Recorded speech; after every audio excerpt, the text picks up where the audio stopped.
Okay, welcome to the Insider's Guide to the Galaxy for the 28th of February, 2023. I'm your producer in the background here, Charles Innes, and here's your host, Chris Vaughan. And because we're switching things over, we'd love to have this live on YouTube, but it's not letting us do that yet. So we're going to record this and put it on YouTube later, because that's something I do a lot of. So, Chris, what have you got for us today? Well, first of all, let me just say welcome, Charles, and thank you for stepping up and offering to fill the second seat as we continue our adventure in Insider's Guide to the Galaxy. Hopefully you'll be able to co-pilot now for the foreseeable future, but we're also open to anybody who wants to give it a go. Don't be shy about reaching out if it's something you're keen to do. We're happy to share the love, around as much as we can. So so today I thought if you happen to have clear skies, which we haven't had here in Toronto, you'll notice that the moon is nice and high in the evening sky right now. And I thought, looking ahead, what would be a great topic? And we did a while back a tour of Mare Serenitatis, and I thought, oh, let's do Mare Imbrium. It's exciting and neat. And in the next few nights, the lunar terminator is going to be creeping across Mare Imbrium. So there's some benefits to that we'll get into in a little bit. So what I thought I'd just kick off with, though, is a little bit of background on the moon and kind of some of the main lunar formation theories, because we're talking about the ancient moon. When we're talking about Imbrium, we're talking about the ancient past. So let's sort of think about a minute or two, how the moon was formed. So there's actually a number of competing theories, but I think you'll see that there's kind of a winner among the group. One of them is called rotational fission.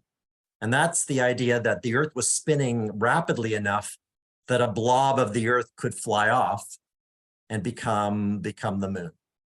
So that's one. That's sort of a big droplet of the Earth flew off. Another one's called the co-accretion theory, where as the solar system was forming and the planets were accreting, the Earth and a little blob beside the Earth, the moon, accreted at the same time. They basically formed in situ.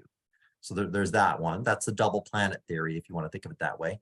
Another is a capture theory, that maybe something passed the Earth and its gravity was enough to grab that object and keep it close and become a satellite, natural satellite of the Earth. So that's another option. And then finally, we have an impact theory, where something maybe as large as Mars slammed into the Earth, a glancing blow that basically impacted the Earth's crustal region rather than the Earth's central core region, and stripped off a number of a massive material off the Earth's crust, and that later coalesced into the moon. So let me just break down a couple of the observations that you need in order to satisfy each of the requirements, each of the theories. So the moon is more than 1% of the Earth's mass, and that's much larger in percentage in ratio than any other planets that we know of, at least in our solar system. Number two, the bulk density of the moon is about 3.3 grams per cubic centimeter, and our Earth's bulk density is about 5.5. That includes the whole Earth, so the core plus the crust. So the moon being in the same ballpark as the Earth, but lighter, that's a clue that the moon's density matches more the Earth's crust than the bulk Earth. Number three, that the Earth and moon rotational, energy yields a high angular momentum compared to any other planets with moons. So there's that. The moon is especially low in volatile materials, so low in water, potassium, sodium, lead, other things, and so that compared to the Earth. Next up, oxygen isotopes. So oxygen isotopes of Earth and the moon are about the same, but much different from meteorites, other objects that we've been able to sample in the solar system. So we have a chemical similarity between the Earth and the moon. And finally, in order for the lunar crust to have differentiated, for the heavy parts of the moon to sink to the middle and the lighter material of the moon to float to the outside, giving it that plagioclase and northocite highlands crust, then the moon had to have been melted to at least 200 kilometers deep. Now, the co-accretion it does match, the two forming at the same time. That will honor the matching isotopes, but it can't explain the deep melting or the density difference and the high angular momentum factor that we need. The capture model contradicts the matching isotopes because some foreign body coming in and joining the party, it's not going to match the chemistry of the Earth. And it also doesn't allow for that deep melting that we see happened on the moon. But it does allow for the compensation and the density differences between the two. The fission model, where a blob, flew off the Earth, it doesn't explain the size of the moon very well, and it doesn't account for the angular momentum that we've observed, but it does account for the composition matching. The impact model, it ticks all the boxes, so it explains almost all the evidence really well. If I share my screen here, I'm going to show you kind of an artist's conception of what we're talking about.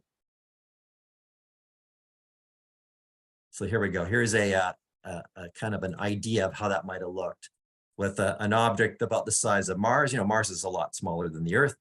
Kind of hit us. I would say it's probably hit us more glancing than this image kind of indicates. Probably more of a skim, I would have painted Mars a little higher, the object a little higher. I think the scientists have given this object the name Thea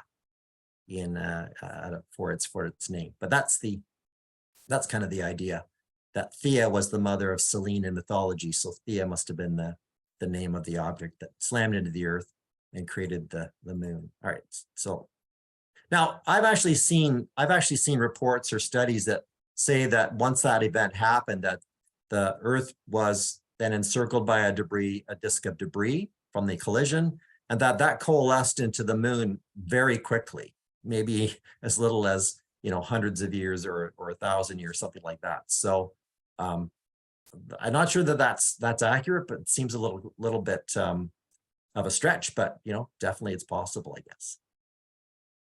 So let's talk a little bit. Let's see if there's another one. Okay, let's talk a little bit about the lunar history, the age of the moon.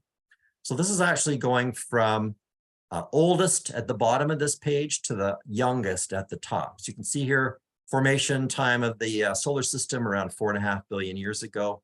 And a lot of the the dating of the lunar surface we do by looking at the superposition of craters. What happened, what slammed into something pre-existing, and how did things stack up? That gives us a sense of what's newer and what's older on the moon. We've also been able to isotope date various samples back from the Apollo missions and some of the USSR robotic missions.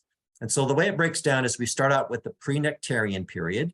So that runs from about 4.5 billion to 3.9 billion or so, almost 4 billion years ago.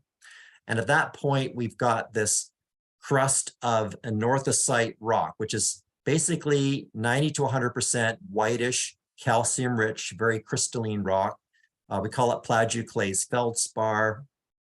And it was very poor in mafic minerals or iron-rich minerals. So that's why the moon's density is lower. It doesn't have as much of the heavy metals as the Earth does.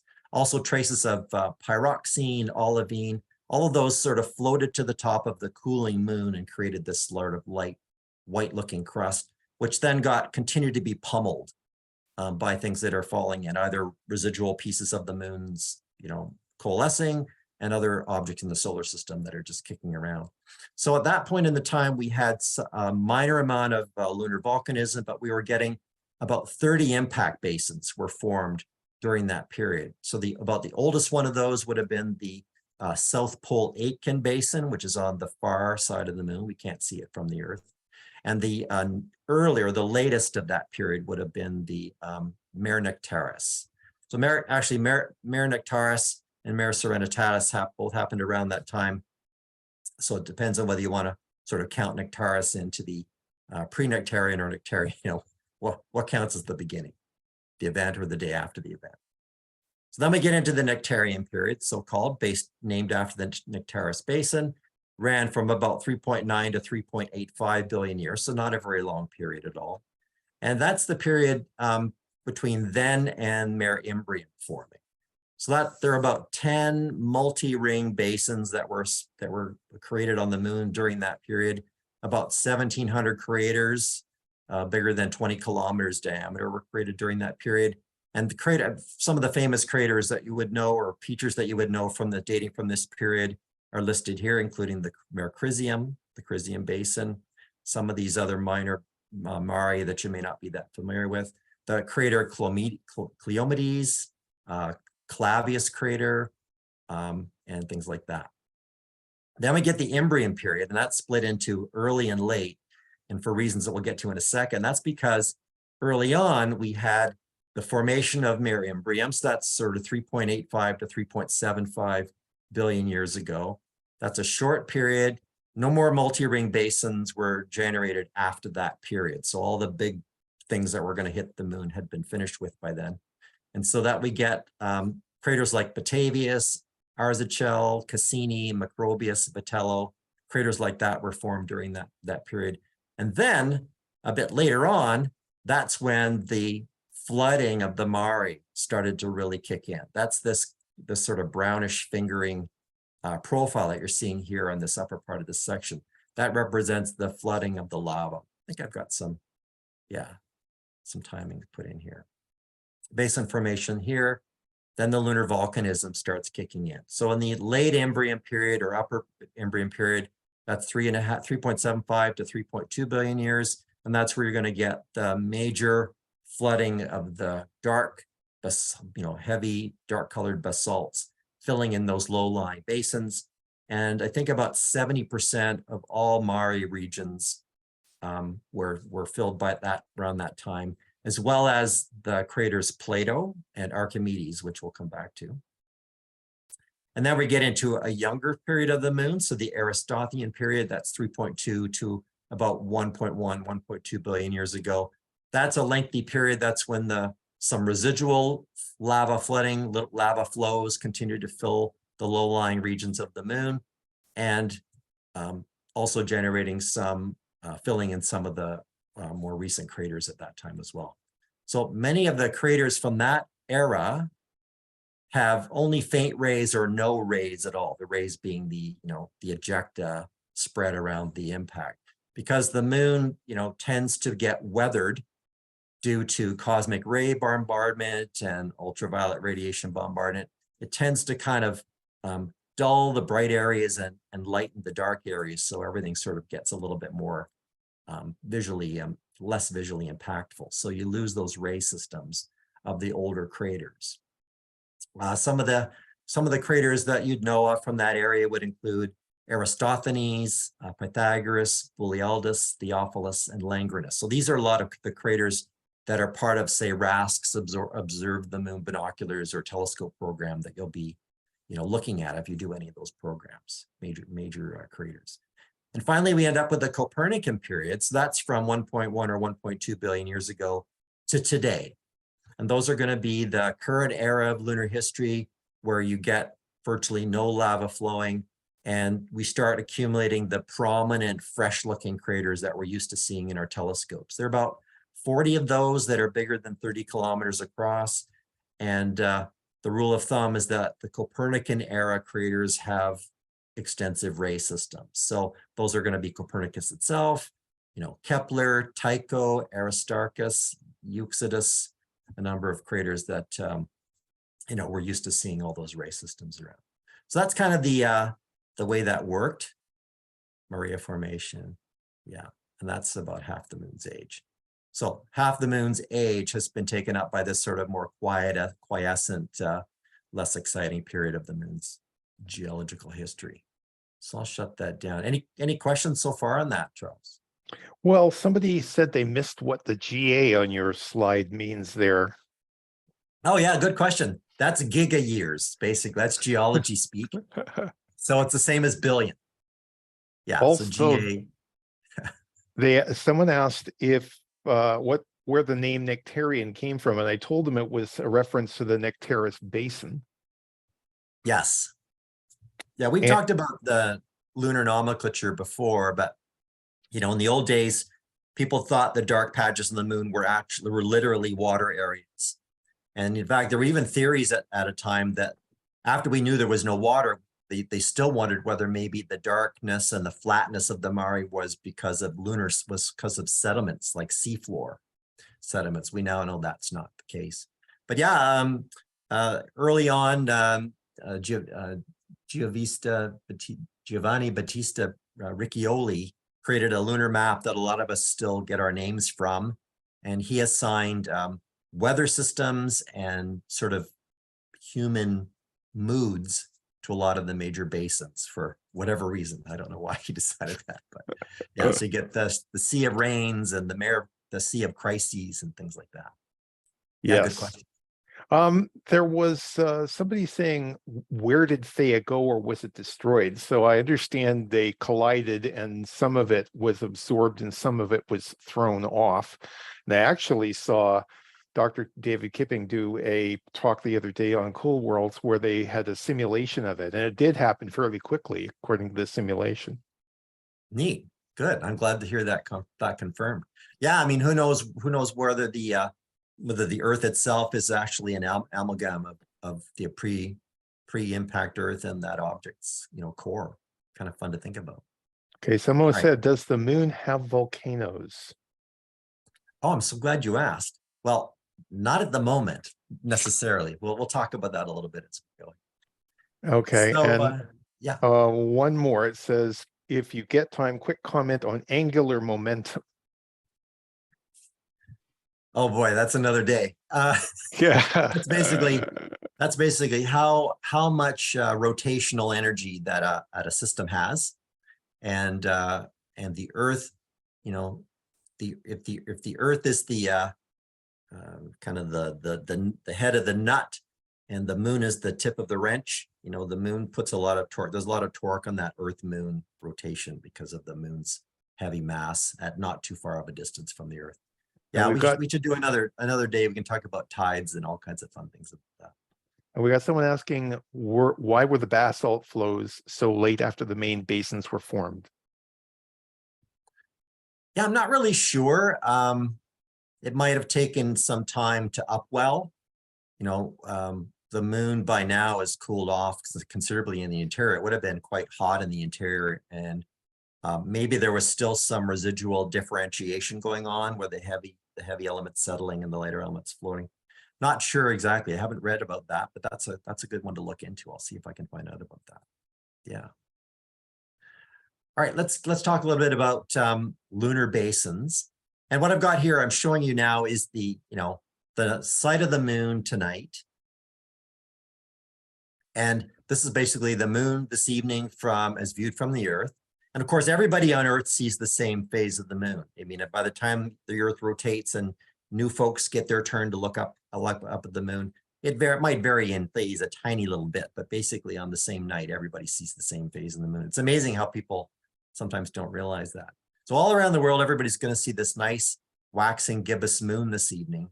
And the topic that we're going to talk about today is this feature near the top of the moon here in this image. This is bisected by the terminator, the boundary between the lit and the dark halves. That's Mare Imbrium. But I just wanted to kind of bring this up and mention that, this is the moon this evening. And over the next couple of nights, that terminator, whoops, let me just center the moon here so that doesn't disappear on us again. There we go. If I change the date on this, then here's tomorrow night and the next night and the next night.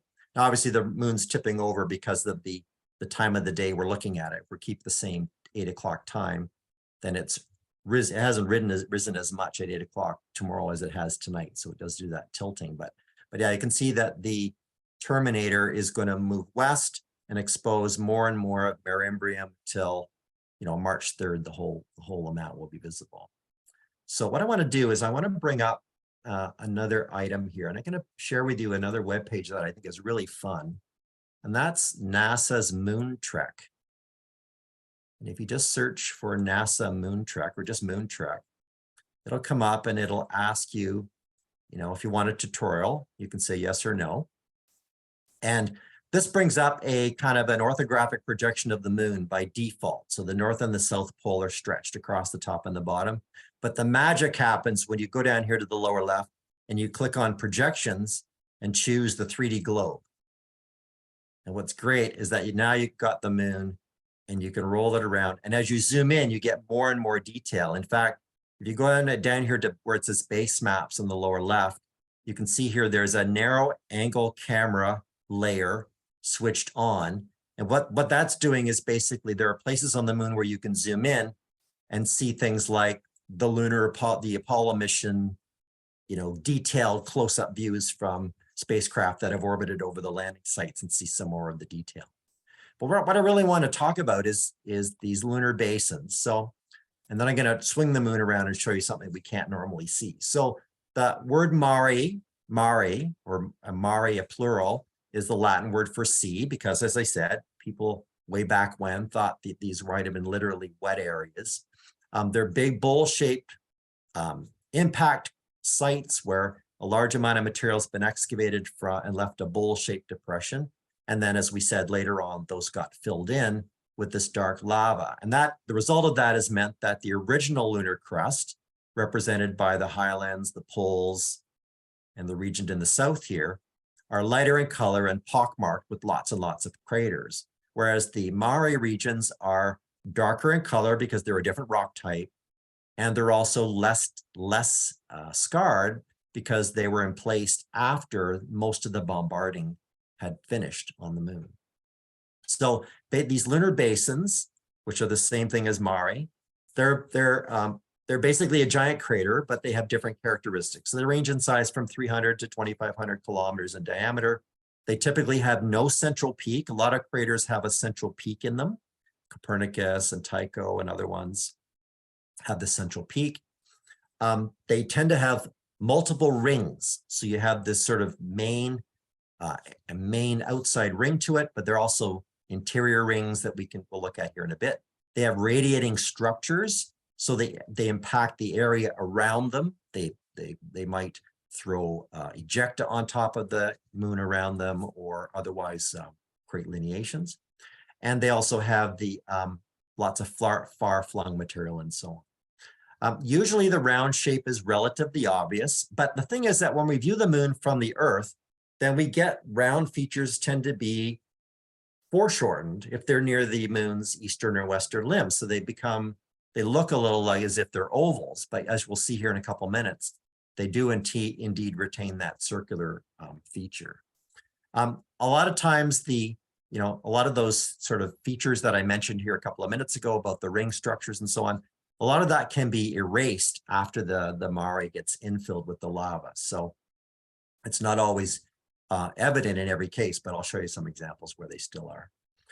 They also have, they potentially could have a sort of concentric or circles or rings of wrinkles inside some of these Mare, and those may be due to shrinkage of material or slumping or various processes that are happening inside them. And there does tend to be concentrations of mass or heavier rock under the Mare. So for example, I can't do it in here. I'll switch over to Starry Night here in a minute. I'll show you some other views of the moon. But the reason I wanted to use Moon Trek is because I wanted to show you the classic pristine basin called Mare Orientale.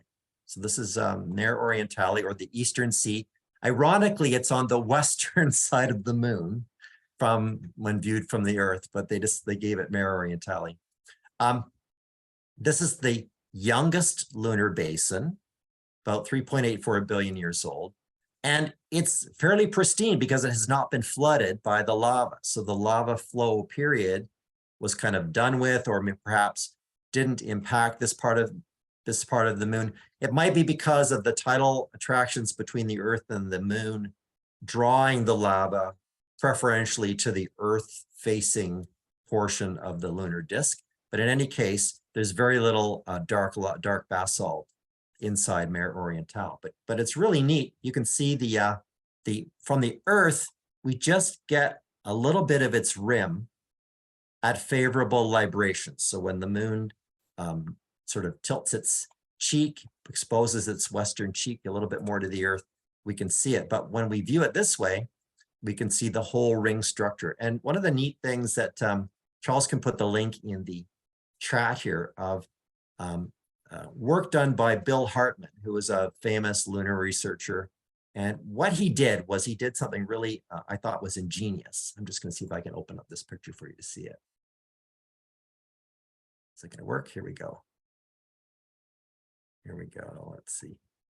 Have I got it? No, I don't have that one. Okay, I can't find it right now, but I'll make sure you have the link to it.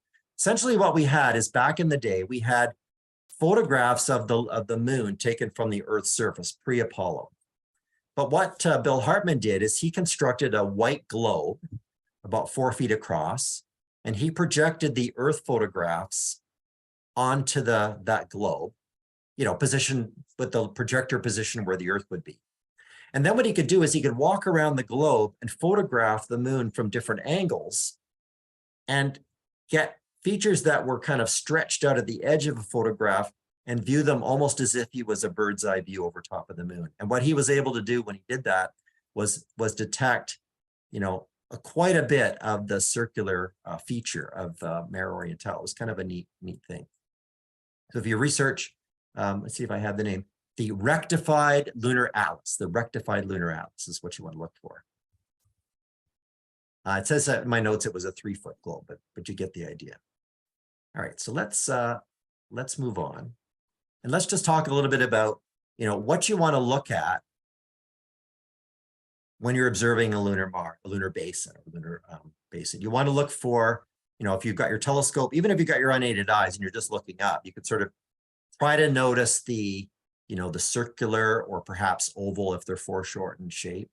And by the way, one of the reasons for doing a tour like this today is to give you an idea of what you're seeing and why things look the way they look at when you're looking at the moon. It's really a great way to understand the moon's geology and also equip you with some really interesting information if you want to share it with family and friends or doing outreach, that kind of thing.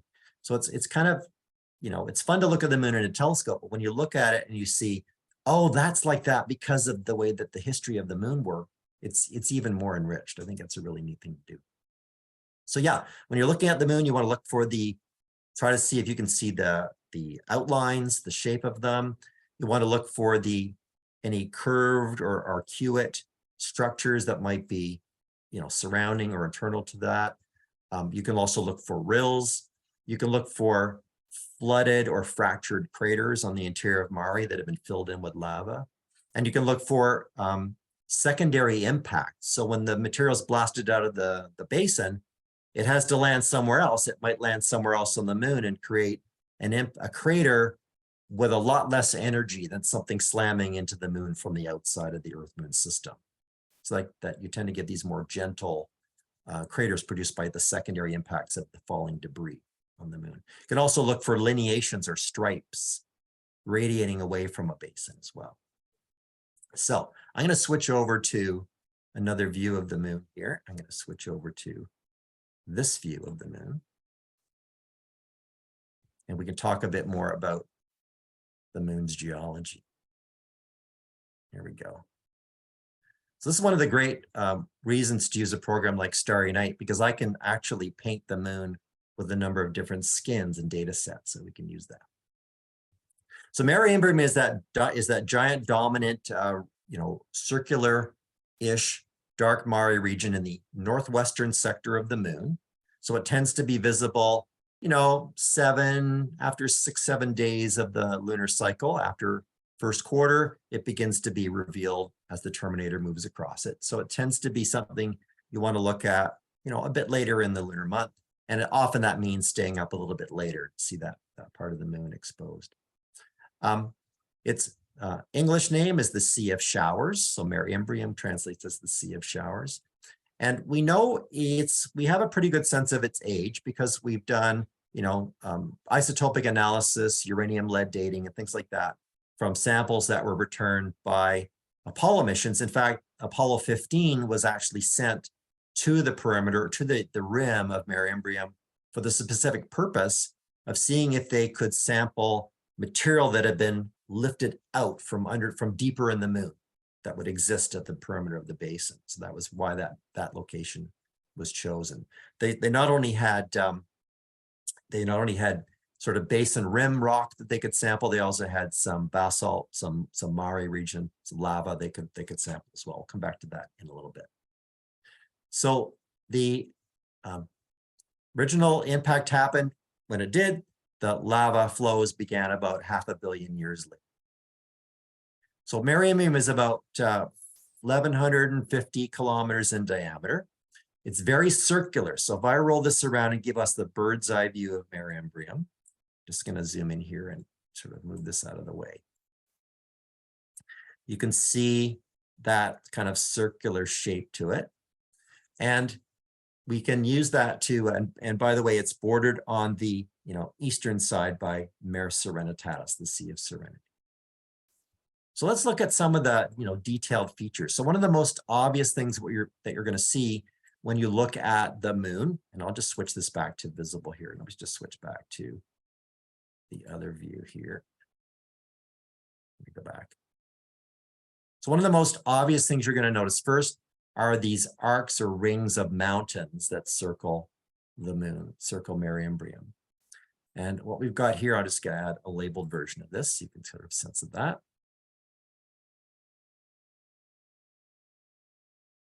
So we'll label some things up. We'll switch back and forth between that colored topography and this sort of viewed from the Earth telescope view.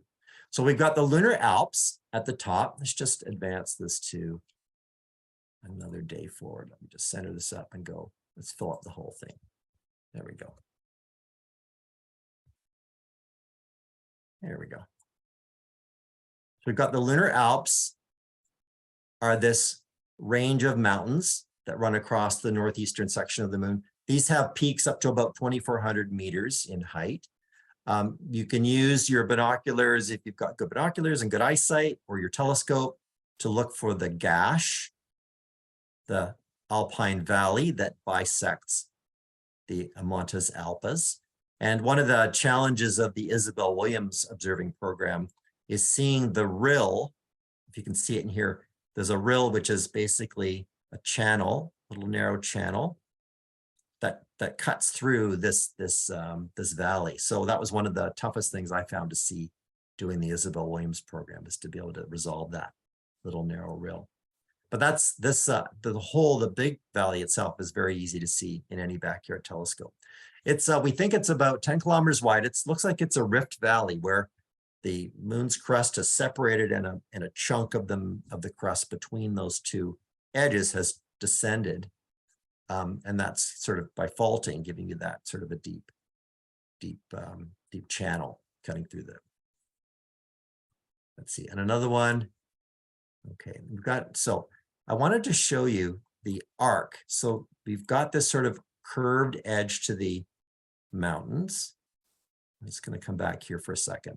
This is a color-coded view of the moon's topography. So the reds are the high areas, and the greens are the lowest. The blues are even lower yet. So here we're looking at that Alpes mountains, and there's the Valles running through it. If you continue that curve, you can see that that curve continues kind of under Plato, south of Plato, okay, and keeps going. And it might even continue kind of maybe not through, or maybe sort of through Sinus Iridum, this Bay of Rainbows, or maybe it cuts sort of down through these promontories that we'll come back to in a bit. So that's heading in that direction. Now heading the other direction, the next bit of mountains that we get along the edge of the basin are the Caucasus Mountains. And they actually descend in height down to a point where the two lava flows sort of flooded into each other. So the Mare Imbrium and Mare Serenitatis kind of flowed back and forth into each other. And these ones are about 6,000 meters high at the peak, but then they sink down to basically zero when they go under that underneath the flooded area. Now, those continue up through here. So if you notice that the mountains, the Caucasus Mountains, whereas the Alps curve around, the Caucasus Mountains tend to sort of go off straight like this. But what I think is going on is I think the Caucasus Mountains are part of another ring that are going up through here and then up through this section here. below Archytas, Timaeus, Fontenelle, Herschel. And so if I don't know if you can see that, what I'm talking about is there's sort of a big circle that you could sort of continue along here. So it might be that the Alps are an inner ring and that the Caucasus are part of an outer ring.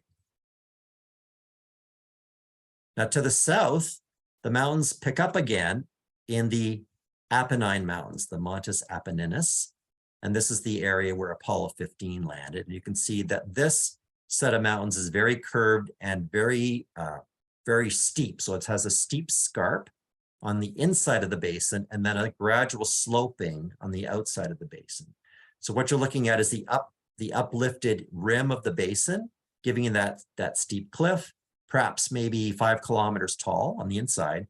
And then on the outside, you've got a rampart, which is shallower. And that would be, you know, ejecta and rubble that was kind of on the outside of the impact area, as well as maybe some uplift by, you know, some rebound of the crust, lifting that area up, giving you that shallow slope. So you can look around this view of the moon and you can see these inner scarps, outer slopes all over the place. Even the Sinus Iridium has a scarp and then an outer slope leading away.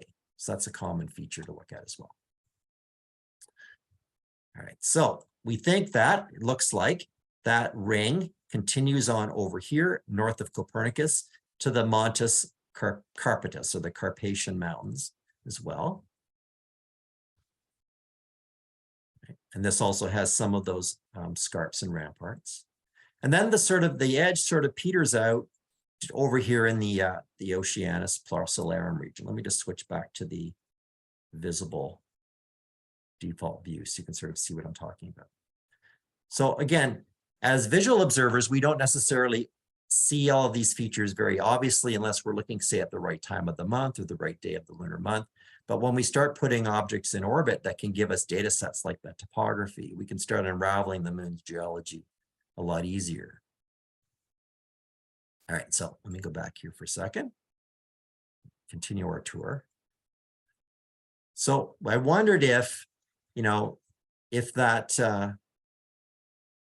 ring, this big outer ring of the Caucasus, the Apennines, the Caucasus, and all of that, maybe they could go over here and connect up with the Aristarchus Plateau, because you could almost imagine a giant ring like this that comes around where Herschel is, down through here, over to Aristarchus, and kind of picks up again, leaving the Montes Jura and the Apennines as an interior ring.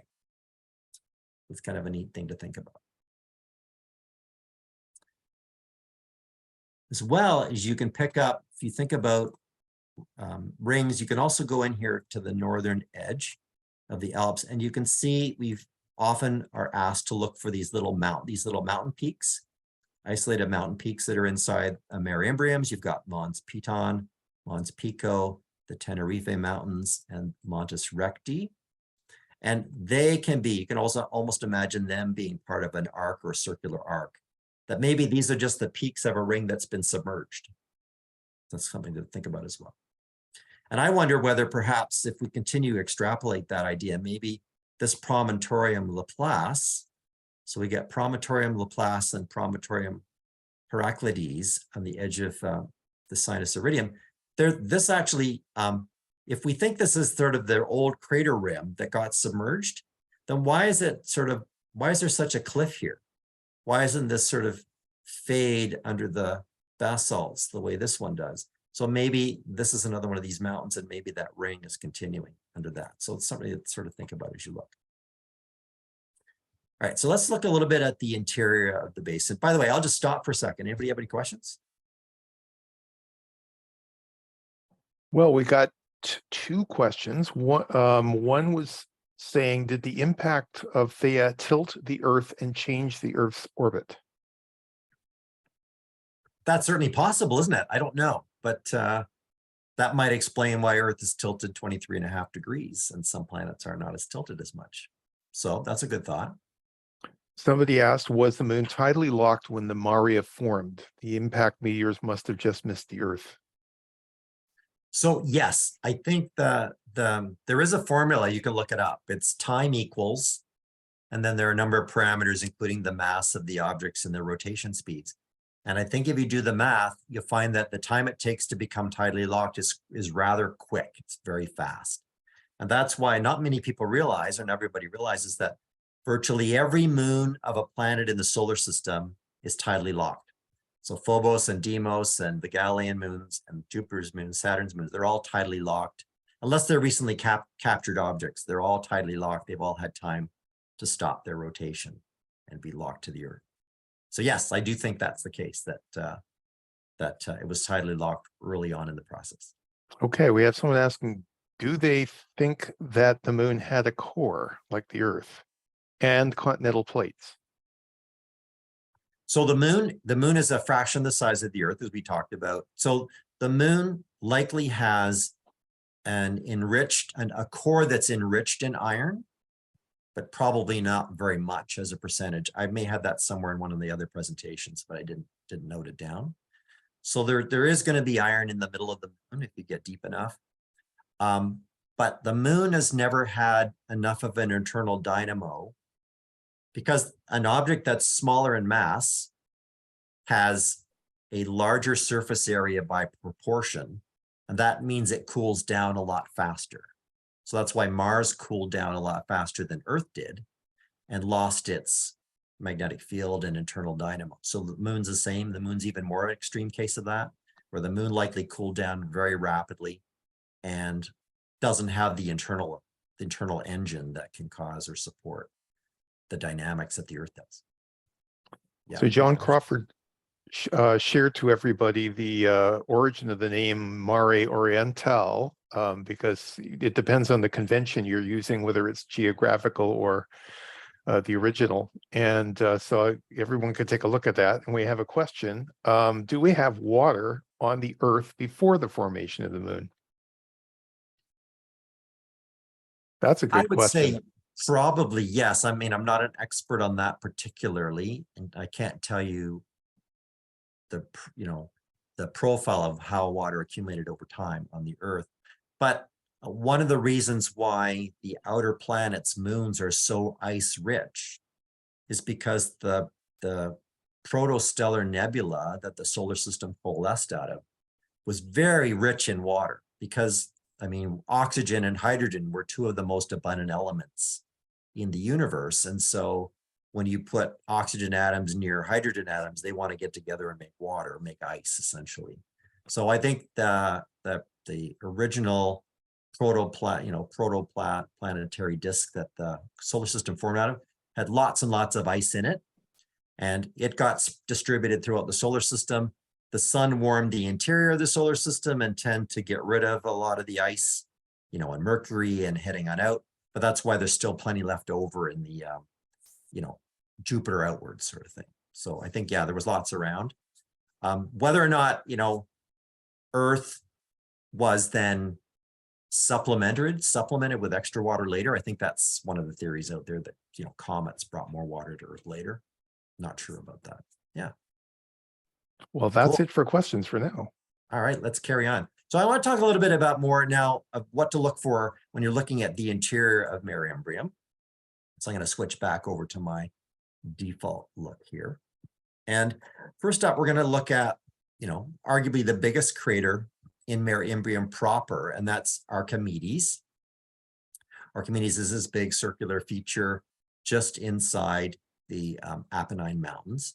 And its floor isn't as deep as you would expect from a crater. So when scientists have researched the energy imparted by an object impacting the moon, and there's a rule of thumb as to how deep a crater should be given its diameter. And Archimedes is obviously not as deep as it should be, and nor does it have a central peak. So the idea here is, the theory is that it was formed after the basin, but then before the lava flooded, so that it got filled in when the basalts inundated Mare Imbrium. Now, there isn't really an obvious breach of the crater rim, so it doesn't look like the lava flowed in through a gap. it looks like there were fractures in the floor of the existing crater and the lava upwelled through the floor, filled it in from inside. It's like the water coming in through the bathroom drain, the bathtub drain, and filling the bathtub that way instead of from above. So that's kind of fun. You'll also notice that in this area, so here's Mare Imbrium, look, sort of pulling back and looking at it from afar. You can see that the dark patches fill the Imbrium basin primarily, but there's a light area here, a very light area, almost resembles, the Apennine Mountain terrain and that sort of thing. And in fact, what we think happened is that we think that possibly this whole area is actually a rubble pile that was left over after the initial creation of the basin that then it was high enough to avoid being covered by the lava. So it remains visible once the rest of the basin filled in. So they call this the Montes Archimedes, or the Archimedes bench. And it's essentially just an elevated area of the original, basin rock that was high enough not to be covered over.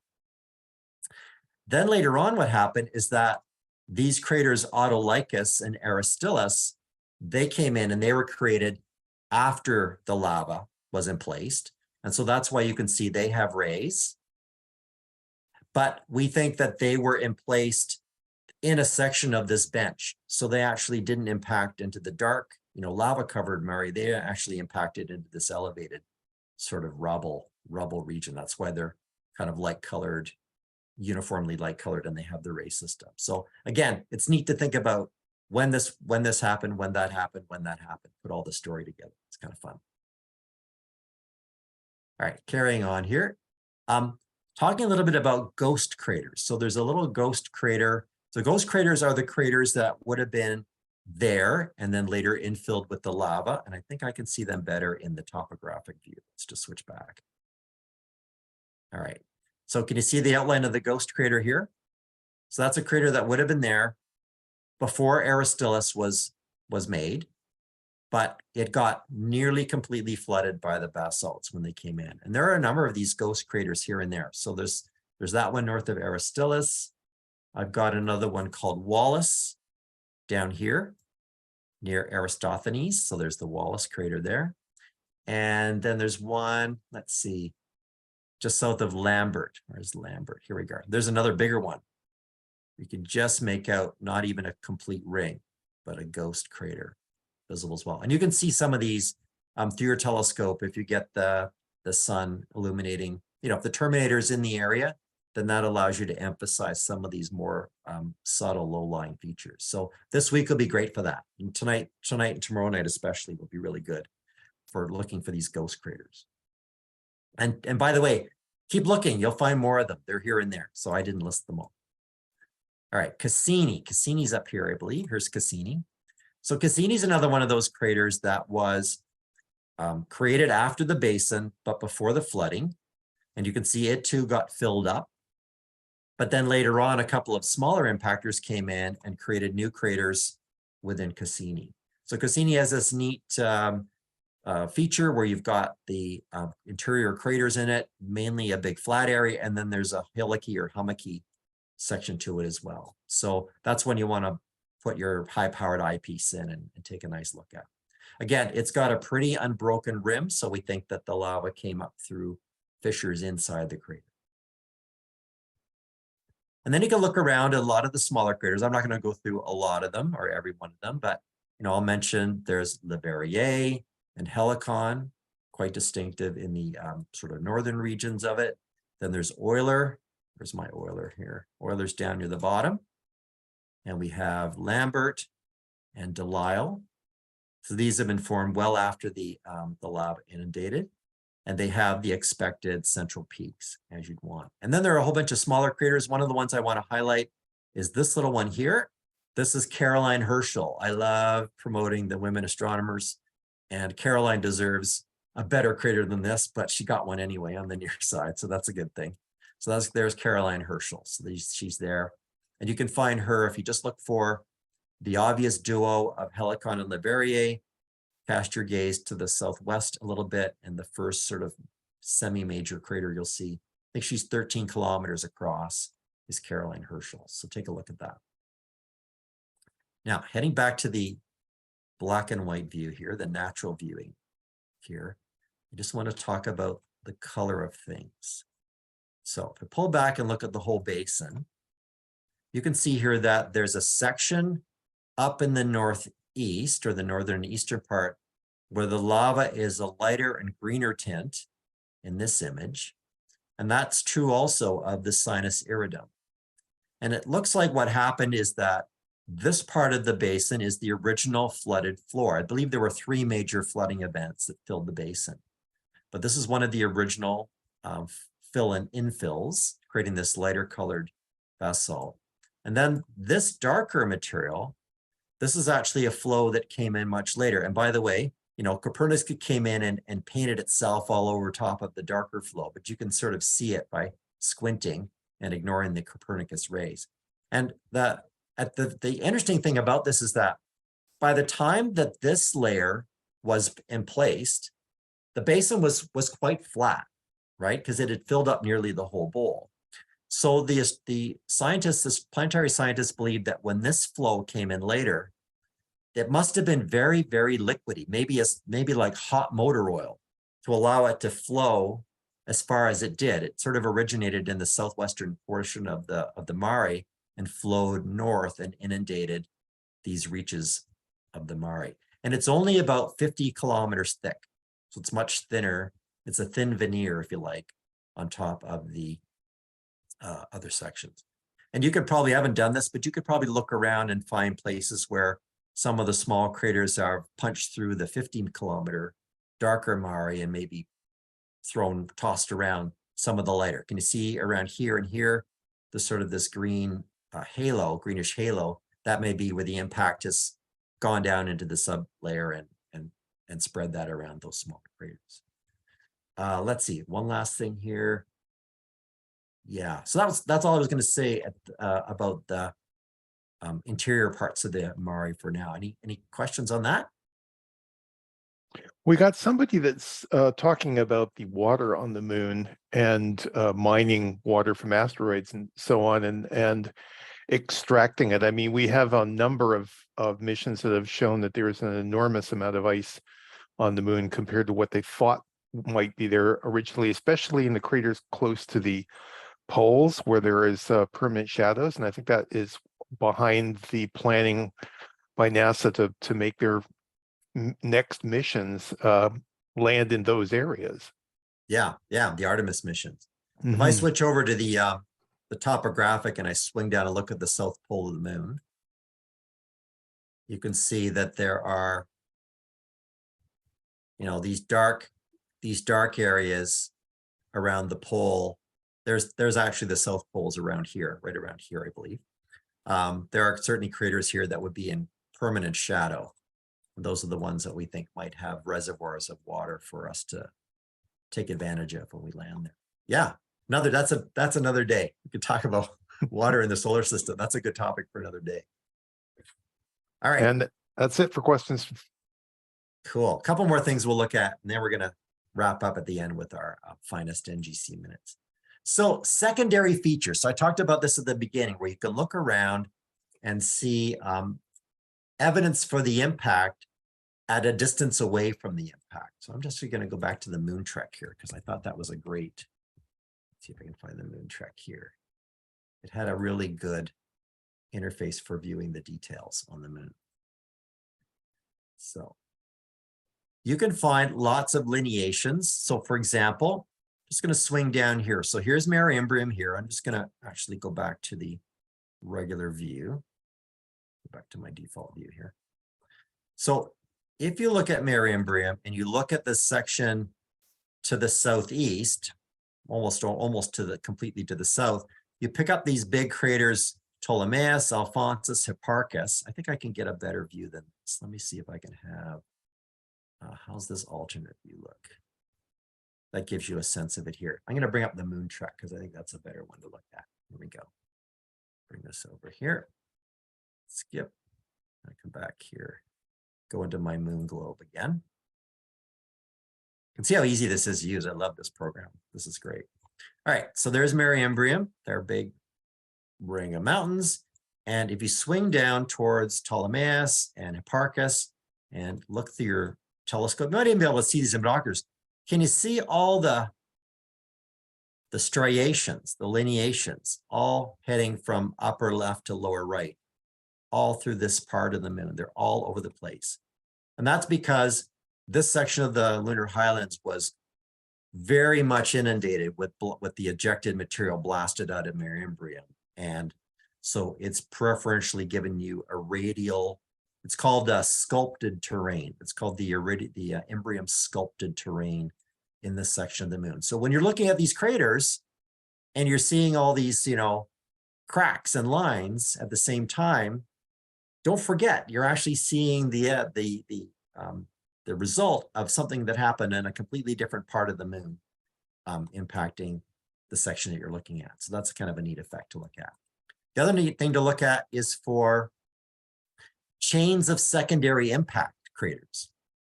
So this one might be a little bit too close to have been caused at the time Mare Imbrium was made. In fact, it's not, because it's actually impacted into the lava itself.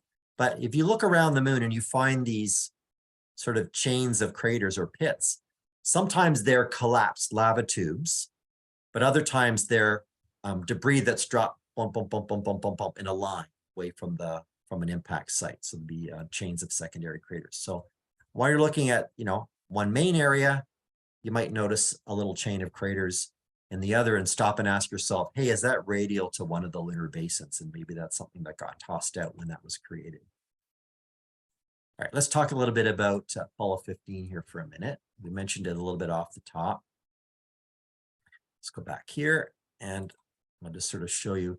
In this case, I actually did share a neat link. So the Arizona State University has a great program around lunar exploration, planetary exploration. And if you look at some of their web pages, can I get this one to work? This is not coming up. Surface image model, then you can see a gallery of all kinds of really neat pictures. Let me see if I can open up this picture here, share it. There we go. So this is the area where the Apollo 15 mission was sent. It was designed to excavate or to sample the part of the Apennine Mountains, which is the ramparts or the scarp would have been hopefully thrust up from deep under the original lunar surface, so they can have samples without having to drill down to get them. And at the same time, they also had lava flow regions that they could work with as well.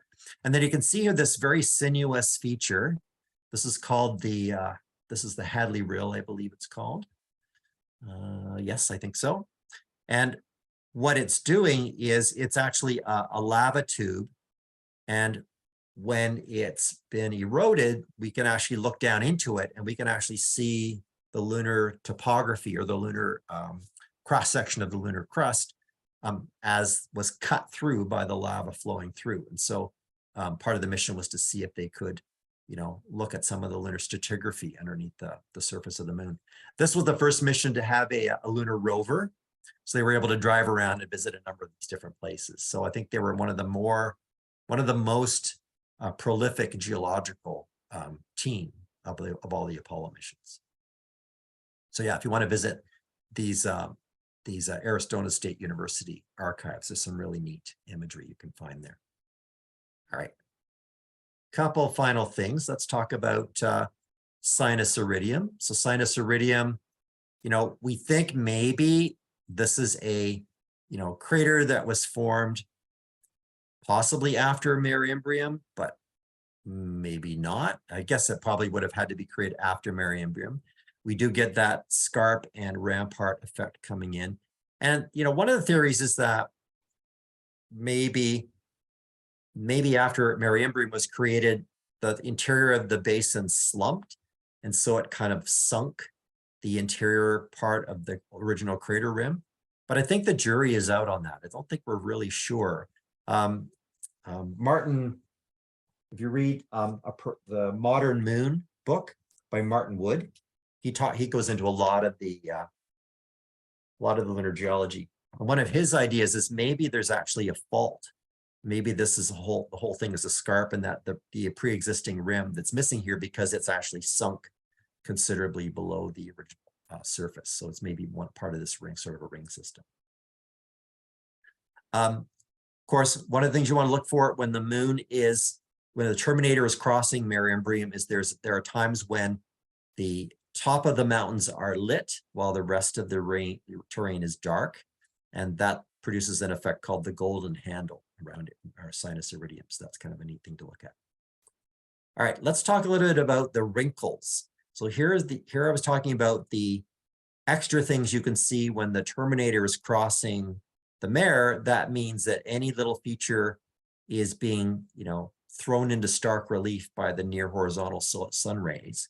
And so you can see here in this topographic view, though, this segmented big ring of wrinkles that are on the interior of the Mare. So during high illuminations, when the moon is approaching full, you're not going to really be able to see these, but as I said, this week with the terminator crossing, you'll be able to pick up these a lot easier.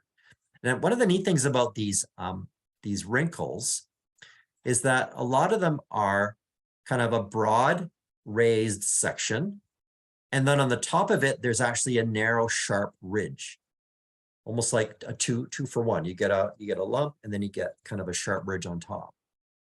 So that's something to watch for.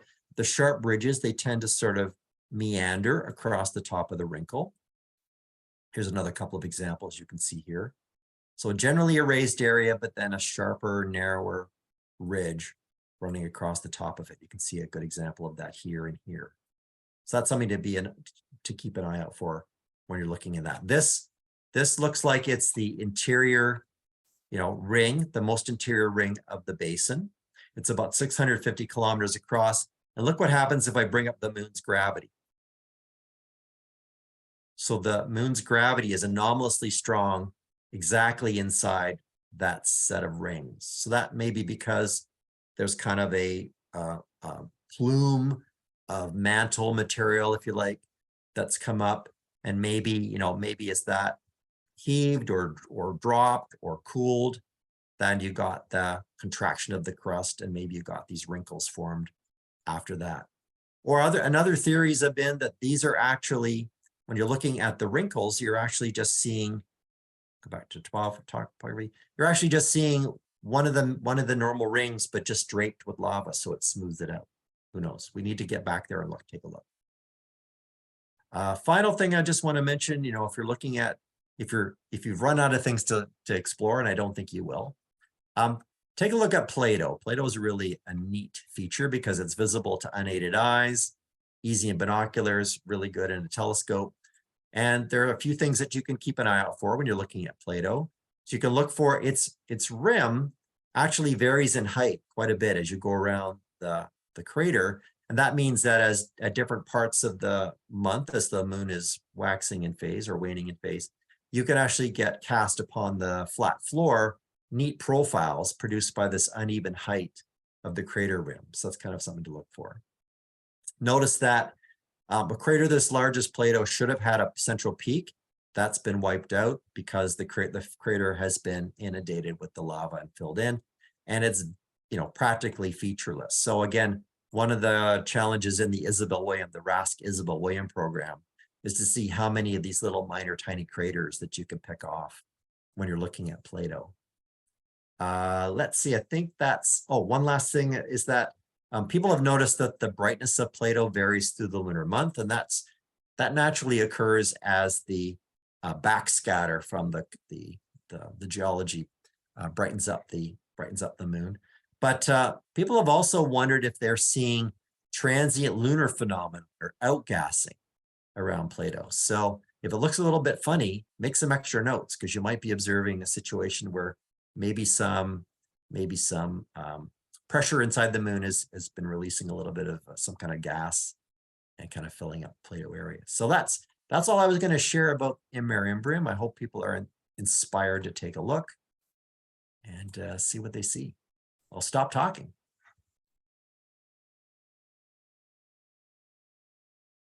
I put in a link for the on Amazon for the book Modern Moon. Oh, good. Someone Yeah. could And be the other one I searching for that. recommend is, can you see that one? There it is, the Cambridge Photographic Moon Atlas. Yeah. Yeah. I don't know if this is still in print. I don't know if the Modern Moon's in print either, but you do try to get your hands. They're really good. What I like about Martin Wood's book, is he mixes in the lunar exploration, the various theories over time for what features were and how they were debunked and eventually understood. And it's really well written, really, really good book. I've read it once. I'm going to read it again before too long. And then the photographic moon atlas is great because it shows selected features on the moon with photographs taken at under different illuminations. So you get different things enhanced and shown at different times. So really good. And someone just commented, it's Charles Wood. I'm sorry, did I say Martin? Martin Wood's a director. I think you said Charles. Chris. Yes, Charles A. Wood is the Charles A. Wood, and somebody's put in Artemin by Andy Weir and Captives of the Moon by Patrick Moore, who is an icon. Yeah, so interesting. We can talk about Patrick because he's gone, but Charles in the Modern Moon book does mention in a few places how Sir Patrick Moore was wrong on some of his original theories. He was a moon researcher in the beginning, and he had some ideas that turned out to be not quite right. But he did the best he could at the time with what they knew then. So someone is asking, so were there volcanoes? Are there any remaining cinder cones? Oh, yeah. Let's talk about that. I did miss something. Thanks for that. So when you're looking at Caroline Herschel, you want to cast your gaze a little bit to the west so here's Sinus Iridum. Here's the promontory Laplace, the promontory Heraclides, and then follow this curve around, and you can look for two bumps, these reddish bumps here, sort of to the west of that and south of Heraclides. And these are considered to be volcanic cones. And actually, if I go back to Moon Trek, just bring them up on Moon Trek, you can see, there we go here, there we go here. So there's Caroline Herschel. These are the bumps, and these are thought to be volcanic. Now, that little crater on the top, I don't think is the crater vent. I think it's an impactor that came in and happened to land on top of the hill. But these are called volcanic domes. They're the Gruithuisen domes. I'm just going to turn off that layer there. So yeah, and again, that's part of Isabel Williams looking at those. They can be tricky to see at times, but it's worth a look. Yeah, good question. Thanks for asking. Anybody else? People saying this is a very cool presentation. I have to agree. Oh, that's good. We run out of questions momentarily. That's okay. Well, we can switch. We can table this for today, and hope we've inspired people to take a look at the moon again and see things they may have not have noticed before, and understand it a little bit better than they did before. So I understand you've got a Finest NGC corner for us as well. I do. Let me bring that up. Take me a second to launch Stellarium here.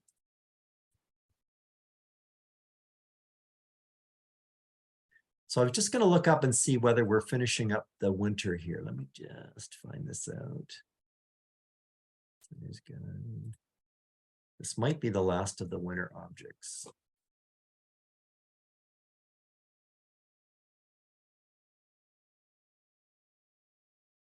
No, I think we've got one more set. Yeah. So if I see you're loading Stellarium 1.0. They've got 1.2 out there now, you know? Yes, I know that, but I have a reason for staying with 1.0. Oh, okay. Okay, there we go. Yeah, so after today, we've got one more group of winter targets, and then we migrate into spring. All right. Okay, here we go. It's there. Go full screen. Stop time. So we like looking at objects when they're highest in the sky, when they culminate due south. And so that's why I've got the green line, which shows when an object is close to the green line, it's at its best viewing position. Now, it may not be its best viewing night because you might have something like a bright moon bothering you. So it turns out that for today's Insider's Guide, we have the waxing half moon just past first quarter moon. So it's not really the best night to be heading out and looking at some of these finest NGCs, which tend to be a bit more challenging than the brighter Messier objects. But definitely you want to make note of these and then maybe step out, try some of the brighter, couple of the brighter ones, but then, you know, wait for the moon to kind of clear out in a week or 10 days, and then you'll be able to tackle it at that time, tackle some of these at that time. So don't forget the, you know, sunset's happening later and later. So you want to grab these while you can. All right, let's see, here we go.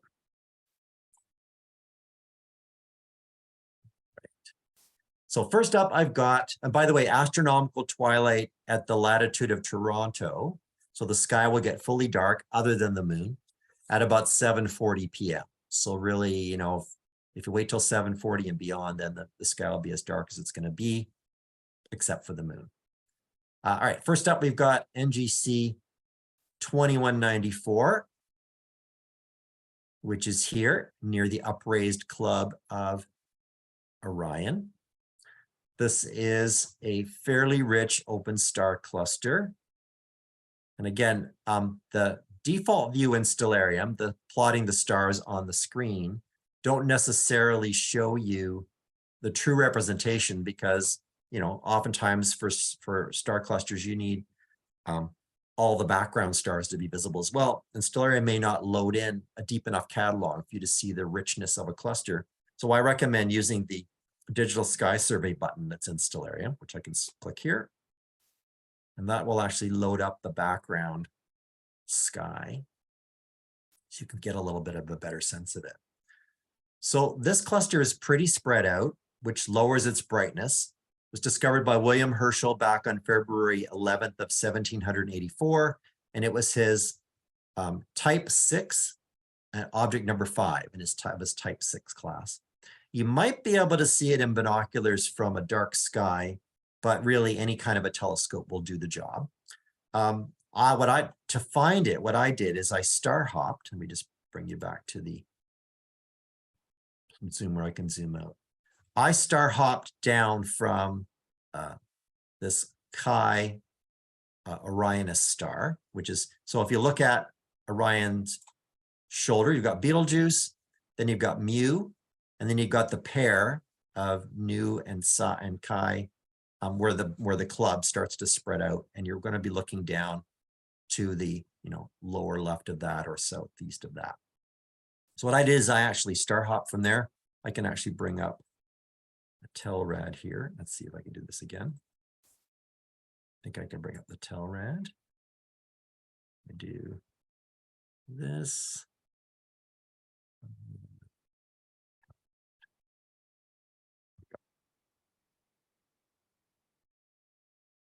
Didn't work. That's okay. So what I did is I actually star hop down from here. The other way you can do it is you can use your binoculars to look for these two stars, K and 73 Orionis. And I'll just bring up the symbols here so you can see where it is.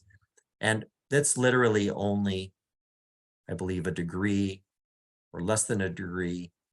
So it's a half a degree to the northwest of 73. So if you can see Chi in your binoculars, you can go down and see 73 and K, then you want to backtrack from them to the northwest and pick up the cluster. Let's see, when you're looking at it, I said you can also switch between Alhena and kind of Betelgeuse, or sorry, Alhena and Mu. So you sort of split the difference here and pick it up that way. But I think you can use these closer up stars. They'll do the job. So you want to look for its overall shape and size. Let me show you the simulated telescope view of it. This is a view at 64 power through about a 6-inch Dobsonian telescope. If you want to look for its shape and size, the number of the stars, the density of the stars, any variation you might see in the star colors. It's about 10,000 light years away. While you're in the neighborhood, highly recommend that you nip on back up and check out the shopping cart or number 37 cluster. It's a brighter cluster, easy to find below and between the two club stars.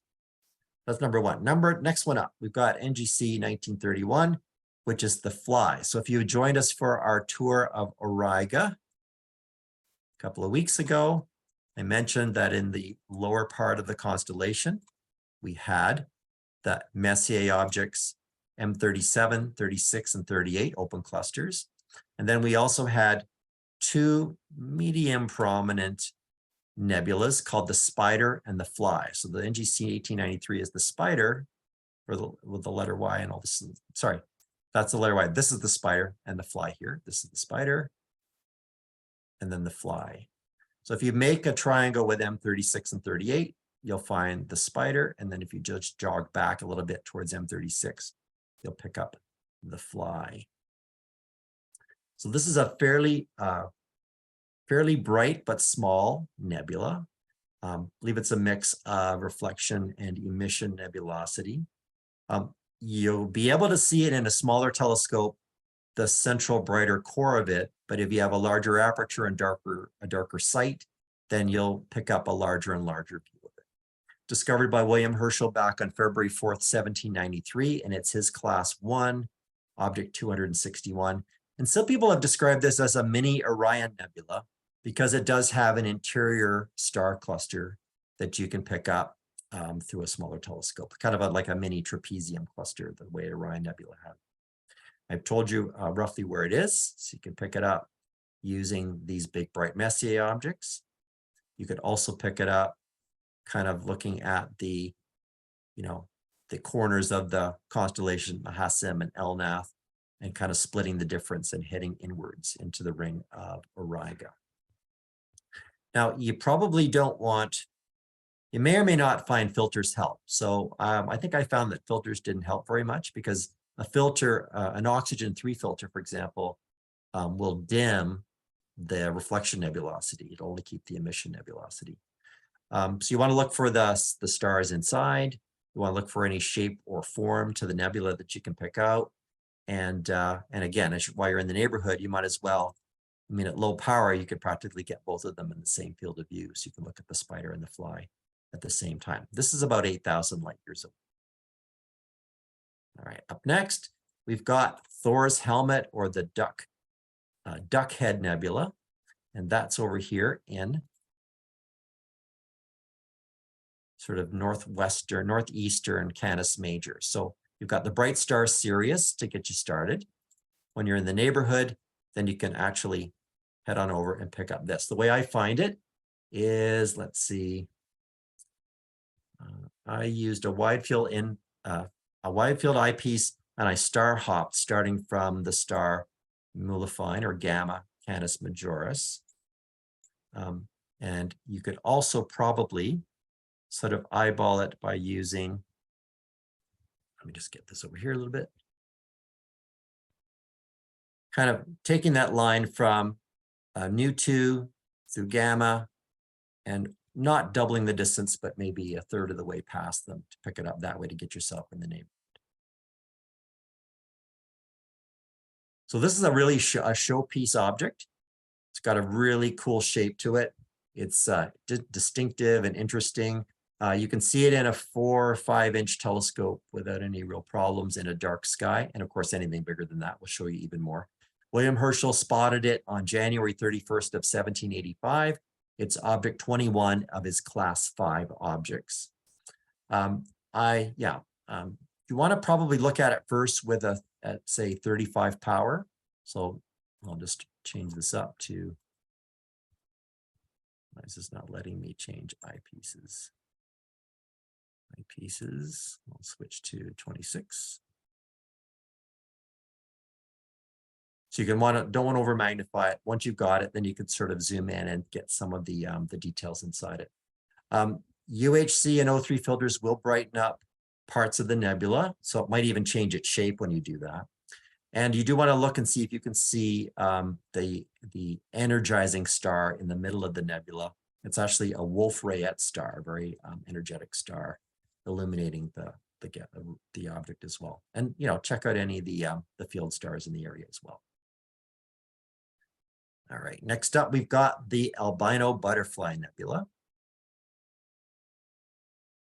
So this one's located kind of northern Puppis and kind of above Canis Major's back. It's a small planetary. It is within reach of most telescopes. Discovered by William Herschel on March 4th of 1790. It's number 64 of his class 4 objects. It's located 2.5 degrees northeast of Rho Puppis, which is the star Turis. And you can kind of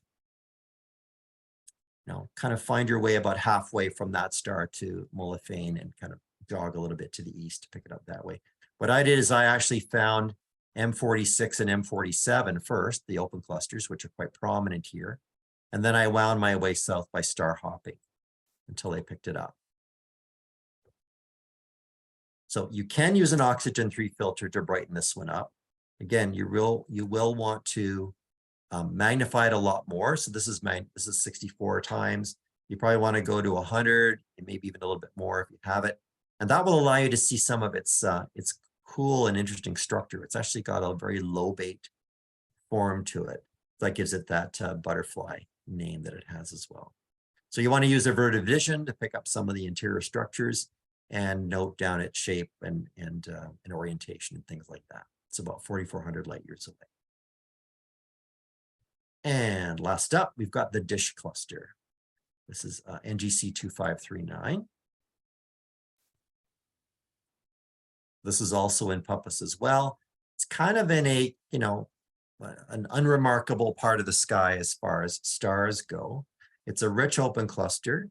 Its benefit, though, is that it's quite close to the star 19 Puppis, which is a 4.7 magnitude. So you can pick that up probably naked eye or certainly with binoculars if you find your way there. And you can actually use, the stars of Monoceros and the top 2 stars of Puppis to get yourself in the neighborhood. This one was discovered by William Herschel back on January 31st, 1785. It's his number 11 of his class 7. You can see this one in binoculars in any size of a telescope. And as I said, use that star 19 Puppis to help you. And what I did is you can also aim your telescope 45 degrees of the way from Alphard. So if you find Alphard in Sirius, it's on that line, and you just need to go less than halfway from Alphard to Sirius and find it that way as well. So you want to notice its contrast against the background sky, any variance in the star colors. You want to maybe estimate how many stars you see and describe how the bright foreground star looks as well at the same time. So it's about 4,000 light years away. And that's it. That's it for today. Any questions on any of that? I'll just bring up a picture that shows where these all are. Yeah, I think we've run out of questions. That's okay. You could always send us questions later if you think of something. Absolutely. I love Thor's helmet. That's a great one. Yes. I caught that one late in the season, just as the pandemic landed and places were shutting down. I took a drive out to the Forks of the Credit, which is east of Toronto, because I wanted a western sky. It was already well into the western sky when I went, and managed to get a good look at it with my my big Dobsonian, and yeah, really impressive, really a fun one. Okay, someone's asking why not install Stellarium 1.2?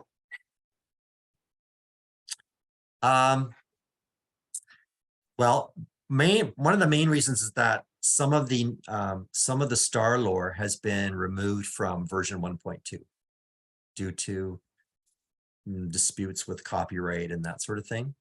And Oh, I'll so, tell you what, I uploaded it and it's still there. If Is you're it? uploading it new, brand new, never had it before, you won't get it. That's some of the First Nation stuff. But if you have had this for a while and you upload it, it's still there. Okay, good to know. But otherwise, I don't have any reason not to go to the latest. So definitely go to the latest if you want to. I was worried I would lose that and I might need it. You also can, in theory, port it over. But if You you're saying can. that it remembers what you had and it just adds on, then you're fine. There's a couple of Skylures that are in progress that haven't been uploaded yet, but you can get them from the wiki and plug them in. So Right. Well, you're the expert, Charles, so you should know. I trust you. asterisks are my thing. What can I That's say? right. Someone is saying, can you show how Venus moves past Jupiter? Oh yeah, good one to ask for. All right, let's go to now. There we go. Let's do this. Yeah, for those that will have clear skies, here's the sky tonight. And let's bring up this and just advance the time a little bit. So this has been a fun one. So these two have been approaching one another. You know, what's happening is that Jupiter is relatively slow moving. It's kind of moving with the background stars. Every night they drop by, I'll just wind back a few days here. The whole sky every night drops by about 4 minutes worth sunward. Meanwhile, Venus is swinging away from the sun in its orbit, and that's causing them to have a close conjunction on the 1st. So here's tonight, there's tomorrow night, and then they'll start to separate again. But you'll be able to pick them up. I think they'll share the field of view in a telescope eyepiece. If I bring up the markings for the telescope, markings. I'll just put a 1 degree in here and see what we get. There we go. So there's a 1 degree field of view green circle tonight. That's not even a very low power. And then if we go back to tonight, so if you use, say, a 1.5 degree eyepiece field of view, you should be able to put them both in the view at the same time. I think I recall that Jupiter's disk will be quite a bit larger than Venus's disk, but of course, Jupiter is something like 8 times farther away than Venus, but it's bigger. That's why its disk is still much larger. So yeah, that's what's going to happen. That's tonight, tomorrow, and then they'll start to separate. And we're going to lose Jupiter altogether within another week or two. So we're going to be done for the year for Jupiter. So we've lost Saturn, we're going to lose Jupiter. Neptune's already gone, it's down here. And within a couple of months, we're going to be bye-bye to Mars, and then Venus is going to be the only one in town for a while until August, I think, in the evening. All Great. right. Well, thanks everybody for tuning in. I hope you had a nice, enjoyed it, and Charles and I will do our best to keep the train running on time and on the tracks.